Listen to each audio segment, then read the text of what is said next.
Most people who read The Winter's Tale focus on themes like jealousy, power, or magic. But today we will look at something different. We will look at the real physical body of the character Hermione, a queen who gives birth and then is treated cruelly by her husband. We will see how Shakespeare shows us that denying a new mother rest is a form of violence. Let me give you a quick summary of what happens in the play. King Leonidas suddenly becomes jealous of his wife Hermione. He believes without any real evidence that she has been unfaithful to him with his best friend. At the time of his jealousy, Hermione is heavily pregnant. Leonidas throws her in prison. She gives birth early because of the stress. Then, only a few days after giving birth, he forces her to stand trial in a public courtroom. She collapses from the exhaustion. Everyone thinks she dies, but actually, her friend Paulina hides her away for 16 years. At the end of the play, she returns not as a ghost, but as a living woman who has finally recovered her strength. This is not just a story about magic or forgiveness. It is a story about what happens when a society fails to protect new mothers. To understand the problem of postpartum exhaustion in the Winter's Tale, we first need to understand what Hermione goes through in the opening acts. At the beginning of Act 2, Hermione is very pregnant. Her servants describe her as having grown into a goodly bulk, meaning her belly is large and heavy. Her body is working hard to grow a baby. She is tired, she is uncomfortable and vulnerable. This is the moment when her husband Leonidas loses his mind. He suddenly decides that Hermione has cheated on him. He has no proof and simply believes it. Shakespeare describes Leonidas's jealousy as a diseased opinion. This is an important phrase. It tells us that his jealousy is not reasonable, it is like a sickness that takes over his brain. Because Leonidas is the king, his delusion becomes a law of the land. Everyone in the court must follow his orders, even when those orders are cruel and irrational. Hermione, who has done nothing wrong, is stripped of her safety, her status, and freedom. Leonidas has Hermione dragged to a prison cell. The prison is cold, dirty, and completely wrong for a pregnant woman. The shock and terror of this betrayal cause Hermione to go into labor early. Her friend Paulina says Hermione gave birth before her time because of her frights and griefs. This is an important medical detail. Shakespeare is showing us that severe emotional distress can physically disrupt a pregnancy and cause premature birth. So now we have a situation where Hermione has given birth early in a prison with no medical help and no support from family or friends. Her newborn daughter is taken away from her. Her young son Mamilus is also taken away. She is completely alone. The worst moment comes in Act 3. Leonidas drags Hermione out of her prison cell and makes her stand trial in front of the whole court. Remember, she gave birth only a few days ago. Her body is still bleeding, her uterus is still contracting. She has had no time to heal. Despite all this, Hermione gathers her remaining strength and speaks eloquently in her own defense. She makes a powerful argument. She tells Leonidas that he has denied her what she calls the childbed privilege.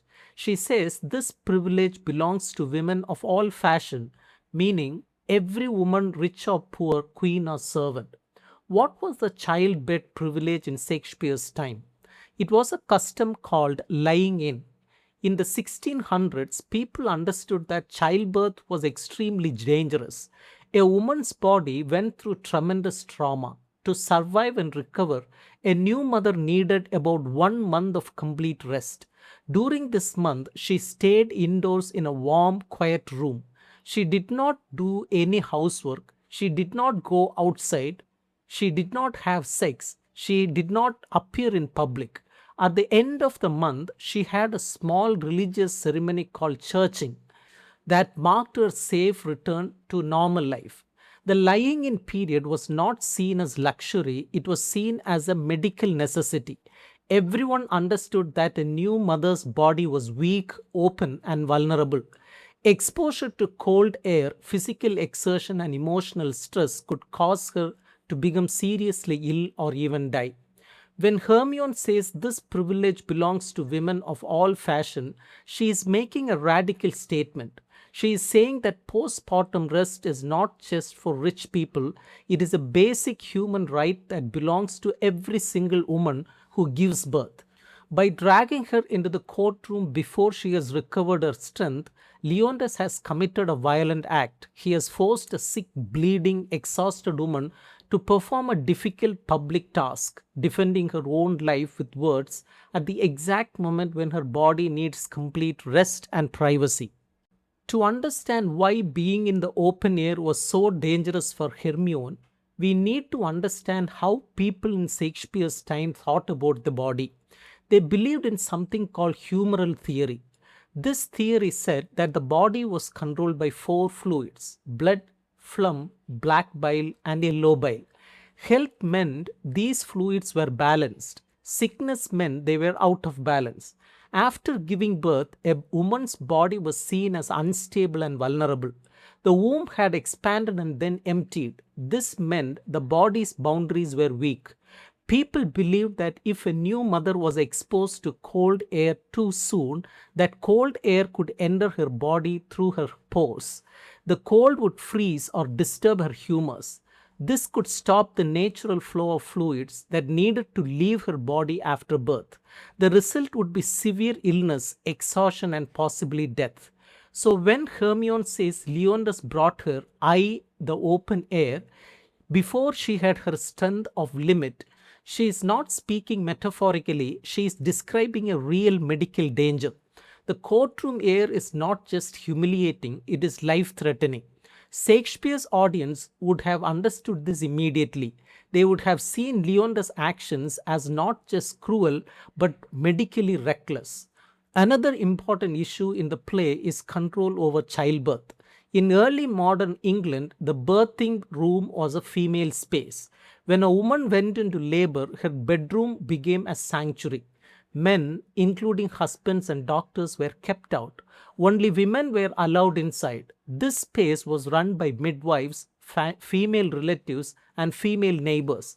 These women were called gossips. In that time, the word gossip did not mean someone who spreads rumors. It came from an old word meaning good parent or close family friend. These women had generations of knowledge about childbirth. They helped the mother through labor. They made sure she stayed warm and well fed.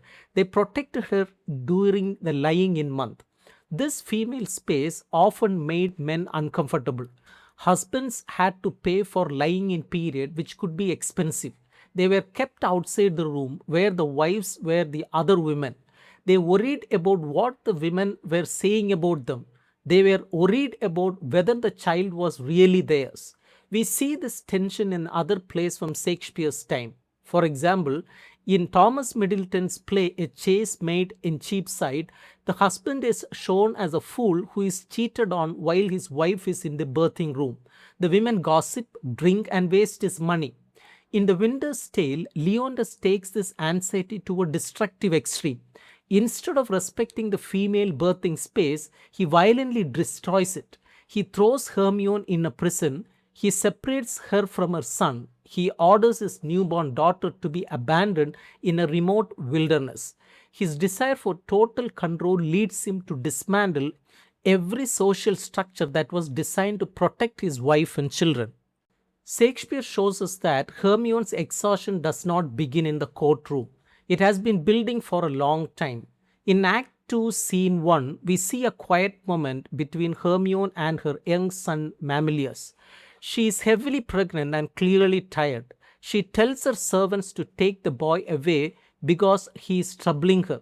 She says it is past enduring, meaning she has reached her limit. This is a very honest moment.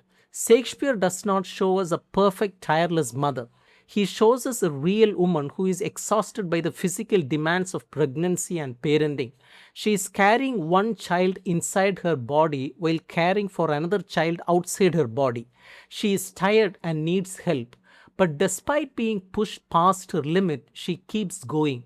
She tells her son, I am for you again, meaning she will come back to him soon. She is trying her best to fulfill her duties as a mother, even though her body is exhausted. Then Leonidas destroys everything. He takes Mamilus away from Hermione. The little boy immediately begins to decline. He stops eating and playing. He becomes sick. Shakespeare tells us that child's illness is directly connected to his mother's suffering. He dies of grief. When Hermione hears that her son is dead, she collapses. Her body has been pushed too far. She has had a premature birth in prison. She has lost her newborn daughter. She has been separated from her son. Her marriage is destroyed and her reputation is ruined. And now her son is dead. Her body simply shuts down. She faints away and is carried out by the women. Shortly after, Paulina announces that the good queen is dead. Now we come to a very interesting idea. The play jumps forward 16 years. At the end, Hermione returns. She appears as a statue that magically comes to life. Most people see this as a miracle or a resurrection. Hermione never actually died. Instead, she collapsed from extreme exhaustion and her friend Paulina hid her away to recover.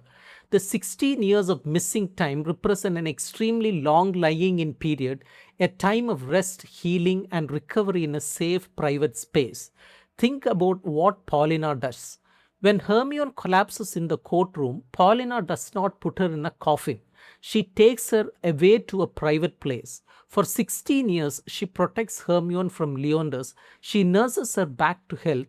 She creates sanctuary where Hermione can finally get the rest she was denied. This makes sense with what we know about early modern medicine. When a postpartum woman collapsed from cold or exhaustion, the treatment involved warmth, rest, and gentle stimulation. Women would rub her limbs, apply warm clothes, and use herbs to revive her body. Paulina, as a woman with knowledge of midwifery and healing, would have known how to do this. The male characters attack Paulina for her secrecy. Leonidas calls her terrible names, mankind witch, intelligencing bod, strumpet. These insults show us how threatened men were by women who had independent medical knowledge. In Shakespeare's time, women who practiced healing were often accused of witchcraft.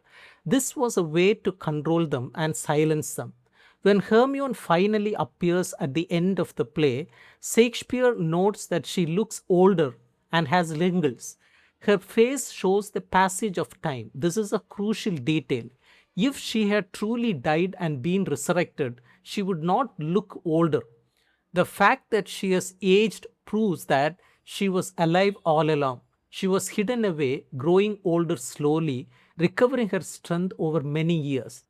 The statue is not magic, it is a metaphor for someone who has been frozen in isolation, waiting for the right moment to rejoin the world. Let's conclude. Shakespeare's The Winter's Tale is not just a play about jealousy or magic. It is a play about what happens when a society fails to protect new mothers. Hermione is denied the rest she needs after giving birth. She is dragged into public, exposed to cold air, forced to perform exhausting labor, and separated from her children. Her body breaks down completely. But the play shows us something hopeful. Hermione survives because of the care she receives from another woman. Paulina hides her away, protects her, and gives her 16 years to recover. This teaches us that proper postpartum care, real rest in a safe, private space can save lives.